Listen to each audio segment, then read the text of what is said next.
The journey to the lighthouse was anything but easy. A rusted ferry carried me across the rough grey waters, the waves battering its sides as if trying to force it back. The captain, an old man with leathery skin and piercing eyes, said little, but his occasional glances toward me spoke volumes. "You sure about this job?" he finally asked, his voice raspy. "It's not the kind of place folks stole long." I nodded, unsure of what else to say. The truth was, I wasn't sure about anything. This job wasn't a dream opportunity, it was a necessity. Bills had piled up, and my desperation to escape the chaos of city life had led me to accept this post.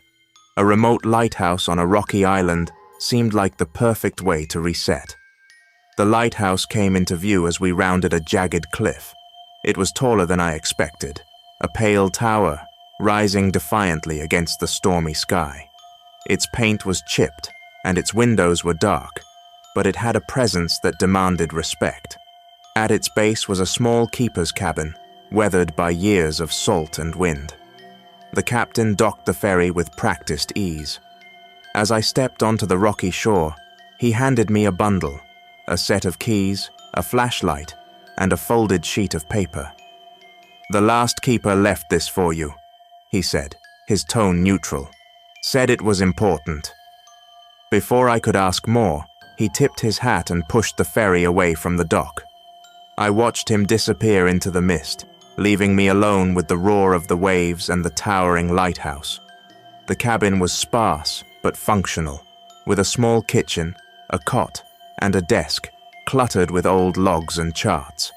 I unfolded the paper the captain had given me, expecting a maintenance checklist or a welcome note.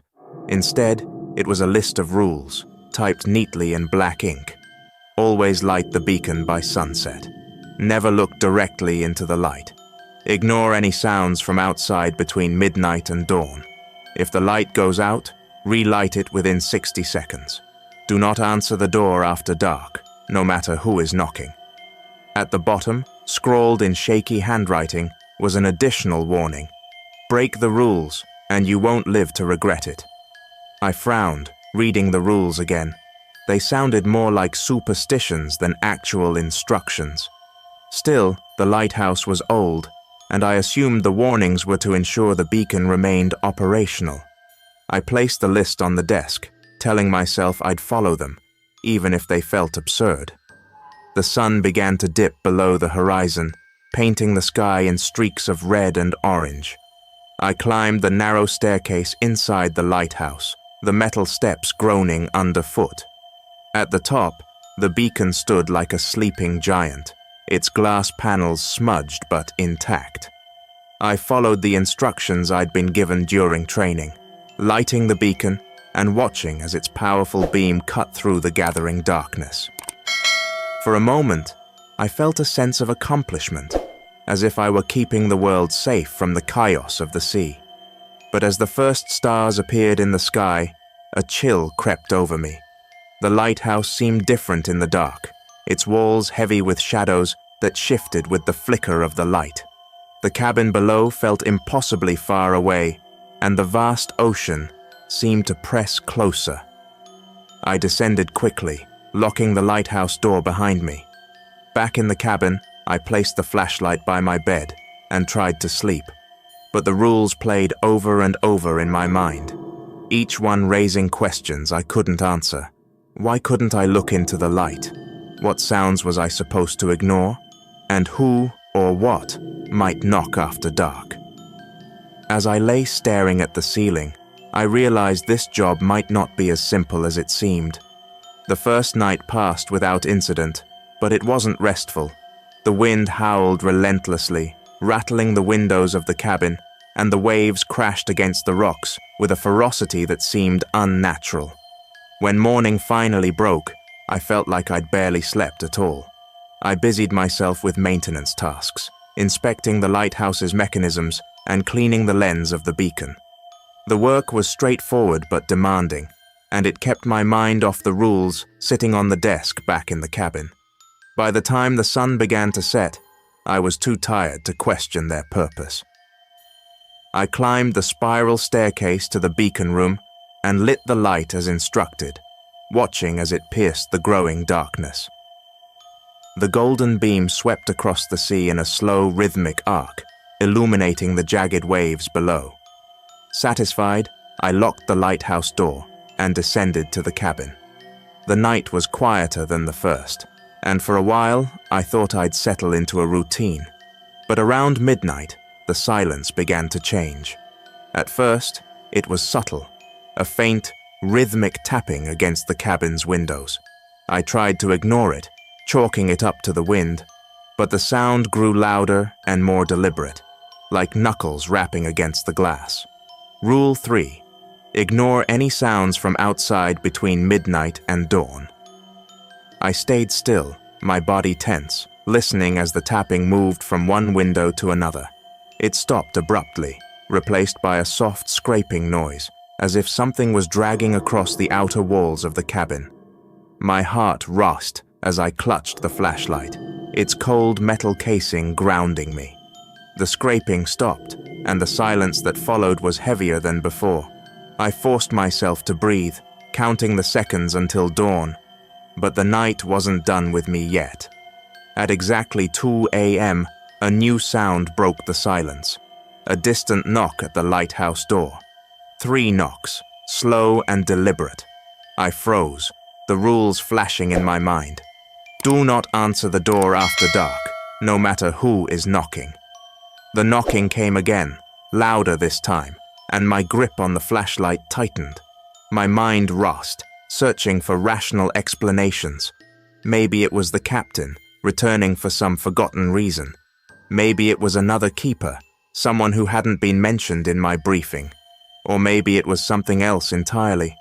I stayed rooted to the spot, the knocking continuing in intervals of 3.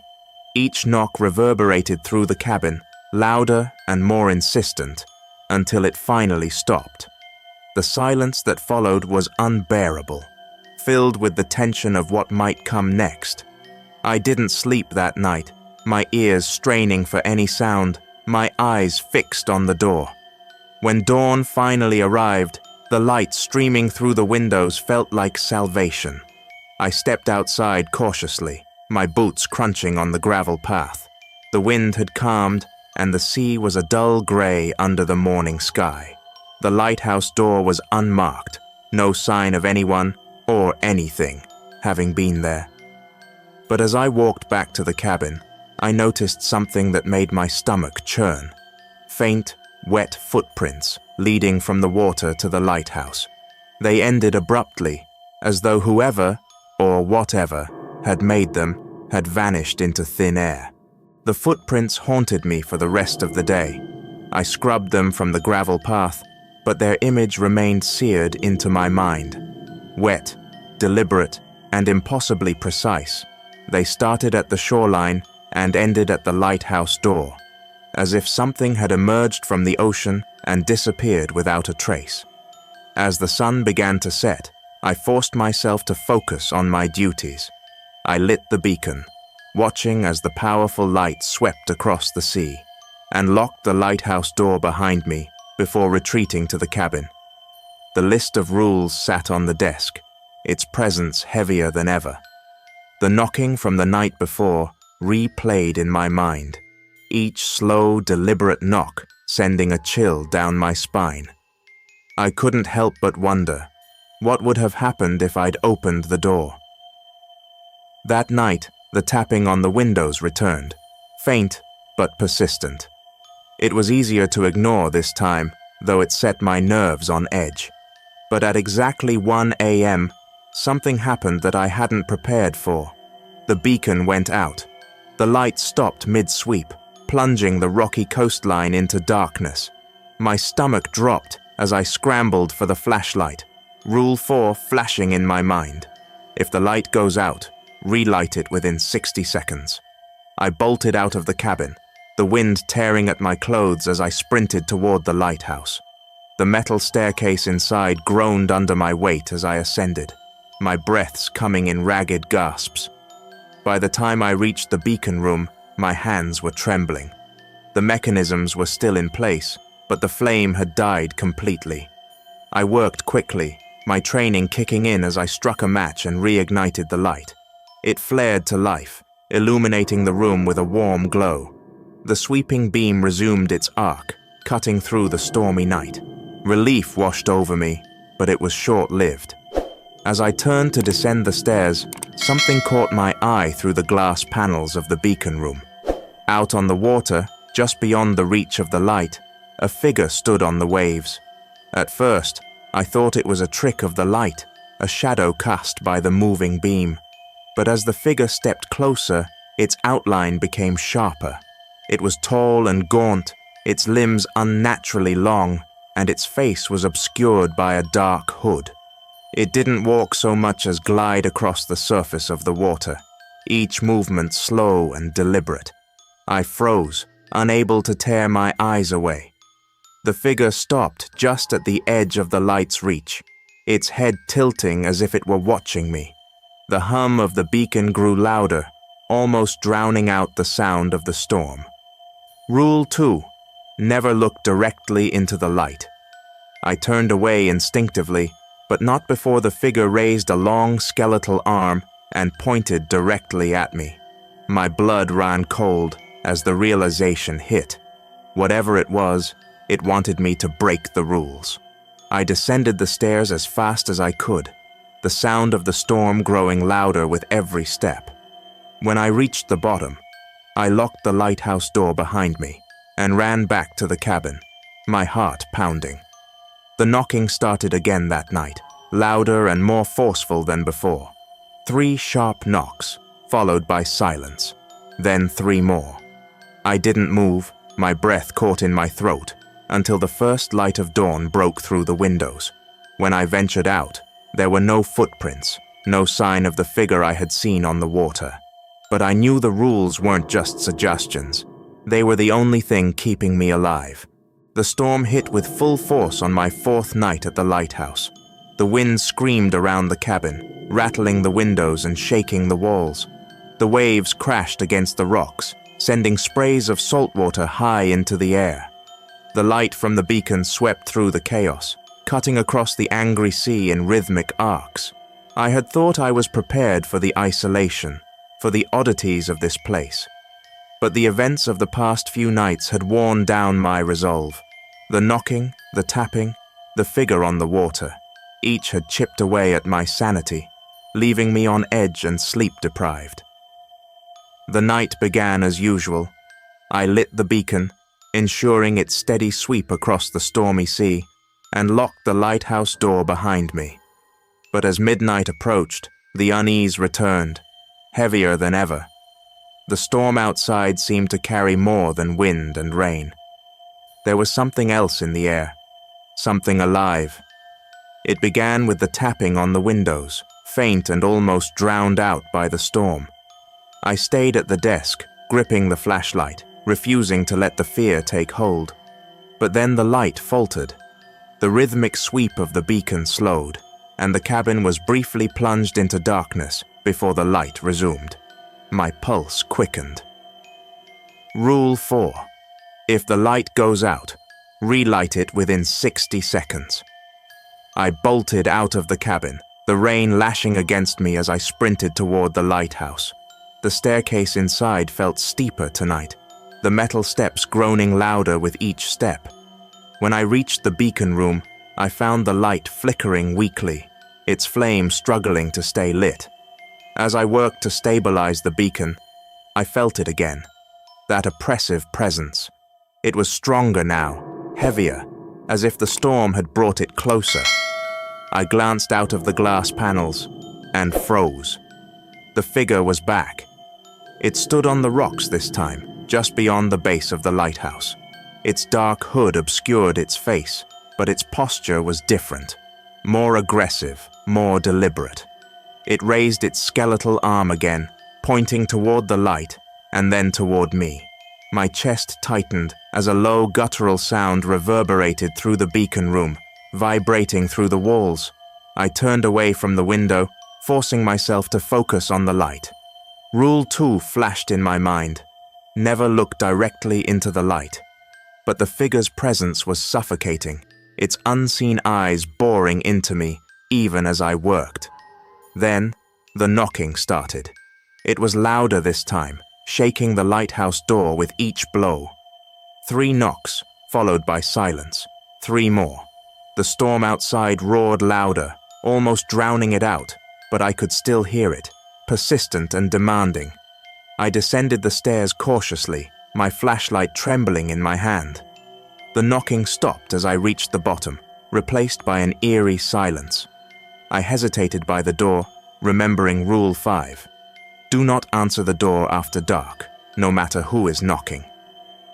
"Let me in," a voice called from the other side. It was soft, almost pleading, but it sent a chill down my spine. It wasn't a voice I recognized, but it carried a strange familiarity, like it was trying to mimic someone I trusted. "Please," the voice continued. "It's cold out here." I backed away, my heart pounding. The knocking resumed, more violent this time, shaking the door on its hinges. The voice grew louder, more insistent. "Let me in. You don't understand. I need your help." The temptation to respond was overwhelming, but I forced myself to stay silent. I stumbled back toward the staircase, desperate to put distance between myself and the door. But then, the light went out. The silence that followed was suffocating. No wind, no waves, no sound at all, just the darkness and the weight of the figure's presence. I turned, and there it was. It stood at the base of the stairs, its dark form towering over me. The hood shifted slightly, revealing a glimpse of its face, or what should have been a face. Instead, there was only darkness, a void that seemed to pull at the edges of my vision. "You broke the rules," it said, its voice a low, resonant growl that filled the room. "Now you will see." The figure moved closer, its steps slow and deliberate. The air grew colder, and my breath formed clouds in the dim light of the flashlight. I stumbled backward, my mind racing for a way out. Then I remembered. The light. The rules weren't just precautions. They were defenses. I turned and ran up the stairs, the figure's footsteps echoing behind me. My hands fumbled with the beacon's mechanisms, striking a match and reigniting the flame. The light flared to life, filling the room with its golden glow. The figure recoiled, its form twisting and writhing as the light swept over it.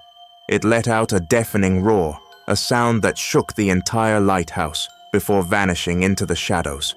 The silence returned, broken only by the steady hum of the beacon.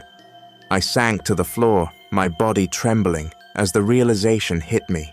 The light wasn't just for the ships. It was a barrier, the only thing keeping the figure at bay, and I was its keeper. The choice. The storm raged on, but the lighthouse was calm again, bathed in the steady hum of the beacon's golden light. I sat at the base of the staircase, my head in my hands, replaying what had just happened. The figure, the voice, the oppressive darkness. It was real. The rules weren't just eccentricities. They were all that stood between me and whatever horror was tethered to this place. I knew I couldn't keep going like this. The relentless nights, the constant fear, it was more than anyone could bear. Yet, deep down, I understood something even more troubling. Leaving wasn't an option. The lighthouse was more than a beacon for passing ships. It was a shield, holding back something far older and more dangerous than I could comprehend. Morning came slowly, the storm finally subsiding as grey light filtered through the windows. Exhausted, I ventured outside to assess the damage. The rocks were slick with rain, and the path leading to the cabin was littered with debris. But it wasn't the storm that caught my attention. It was the footprints. They were back, larger and more defined this time. Wet, clawed prints leading from the shore to the lighthouse. They circled the structure, stopping at the door before disappearing into the ether. My stomach churned as I followed their path, the events of the night still fresh in my mind. Back in the cabin, I searched the logs left behind by previous keepers, desperate for answers. Most were mundane, records of weather conditions, ship sightings, and routine maintenance. But deeper in the stack, I found something different. A leather-bound journal, its pages worn and stained. The entries were erratic, filled with frantic handwriting and cryptic notes about the rules. One passage stood out, scrawled in bold letters. The light is not just a signal, it's a lock.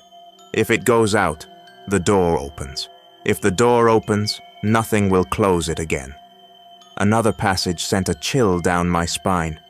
The figure in the dark will tempt you.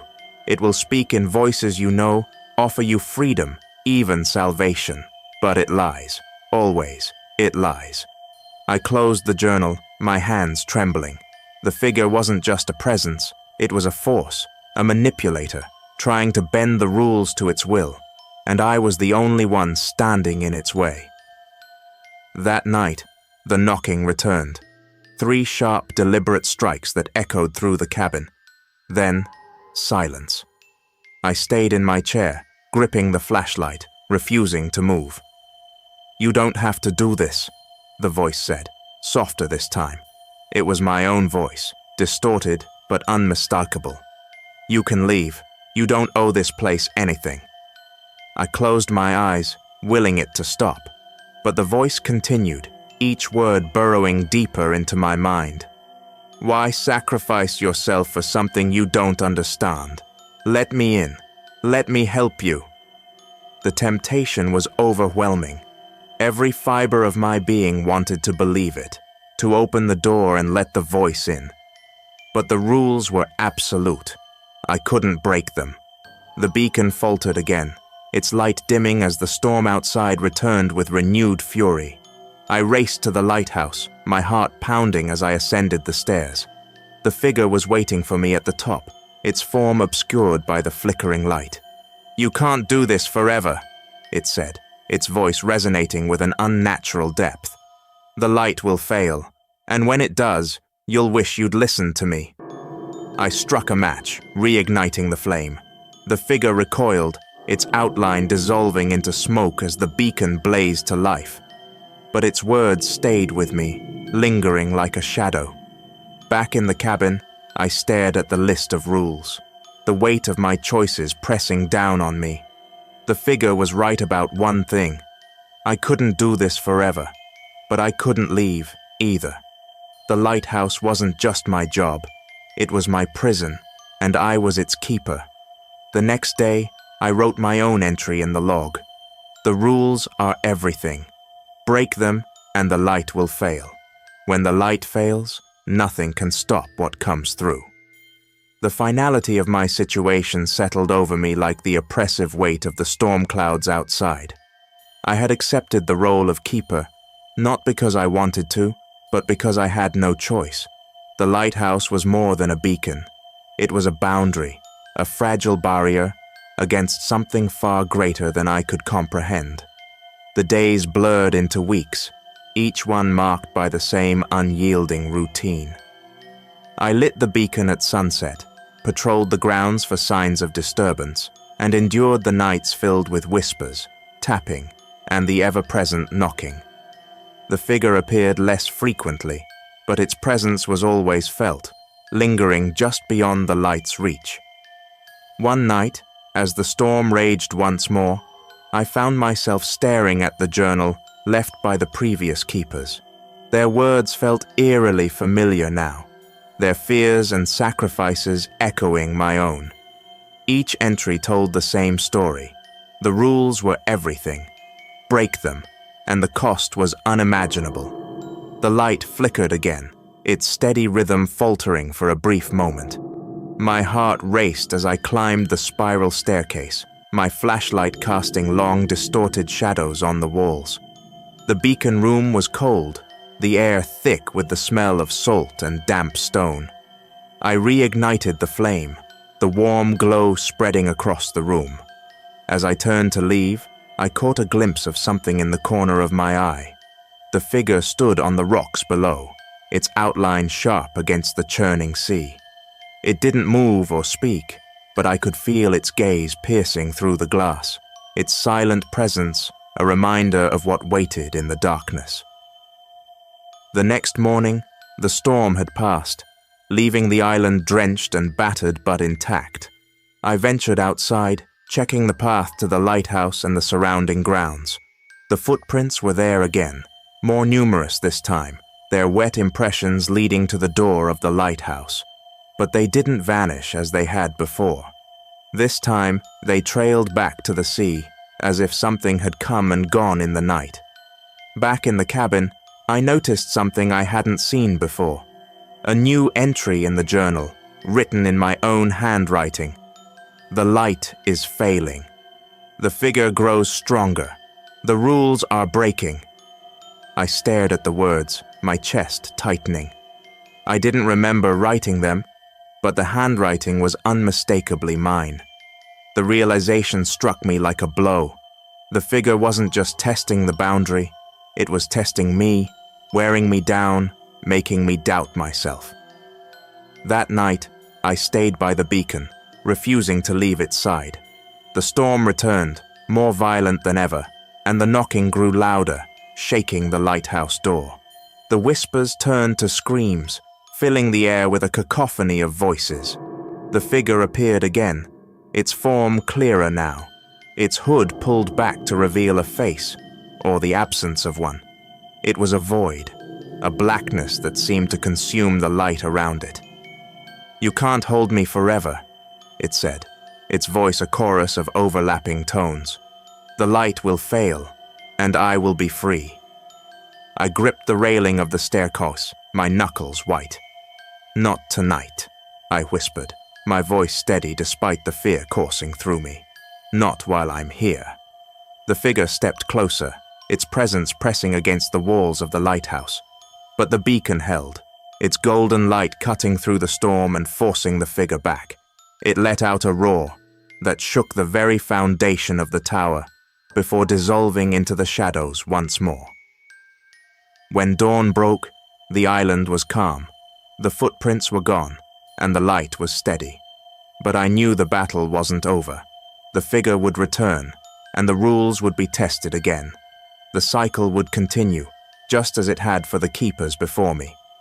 I added my own final entry to the journal. "The light is my life. The rules are my law. The figure will wait, but so will I." As I closed the journal, I felt a strange sense of peace. The lighthouse was my prison, but it was also my purpose. And as long as the light burned, I would remain its keeper.